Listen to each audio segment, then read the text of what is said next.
Okay, the video got cut off there for a second, so we're going to have to continue with part 2 here. So we read up through number 12, number 13. Question number 13, discuss the ending of the work. Okay? The story ends with two men shaking her car. She says, the two men, the dark shadows, who keep shaking my car. How are we to interpret this final scene? Okay, I had one student several years ago argue in her essay that these two men are actually her husband and her son, and she is in fact sleeping, and in fact has been sleeping since the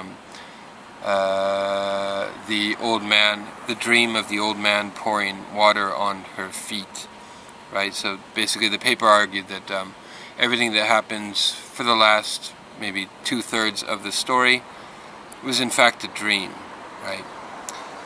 Which is one way to interpret the story. It's not necessarily the correct way or the only way, but that's one way to read it. So how are we to read this final scene of two men shaking her, and she's sort of hovering between these two worlds? We can read this last scene symbolically too, as her hovering between these two worlds of convention and the old regular conventional life of a housewife, and this sort of new life that's been emerging recently. Okay. Number 14. Identify one line or one passage that you feel is especially significant to the overall theme of the story. Okay, it can be any line from the work that you think is particularly important or revealing, and explain the significance of that line or passage in your answer. Okay.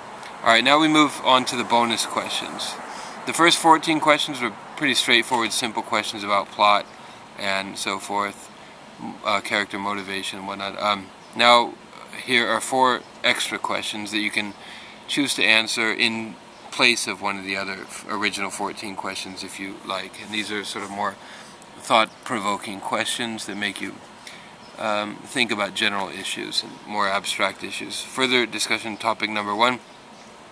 The narrator's authentic act, okay?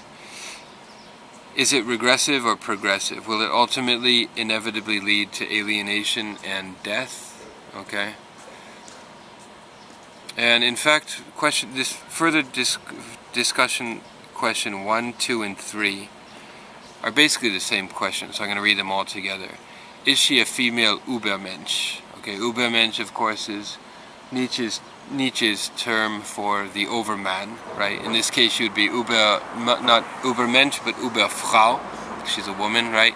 So she's basically shirking or rejecting all of the conventional rules and guidelines of regular society and pursuing her own project, right? Sort of focusing on activating her own latent potential that she felt as a young student, and she realized was there when she was a young student, reading all the time, studying literature, but then that potential kind of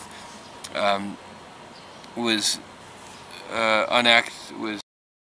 left unrealized, okay, after her marriage, and as she settled into her role as a housewife and as a mother and as a just a conventional person, right? So as she moves towards this more authentic self, right, she necessarily moves away from her husband, from her child, right? So what is the ultimate inevitable destination of this pursuit of a more authentic self? Is it inevitably death, right?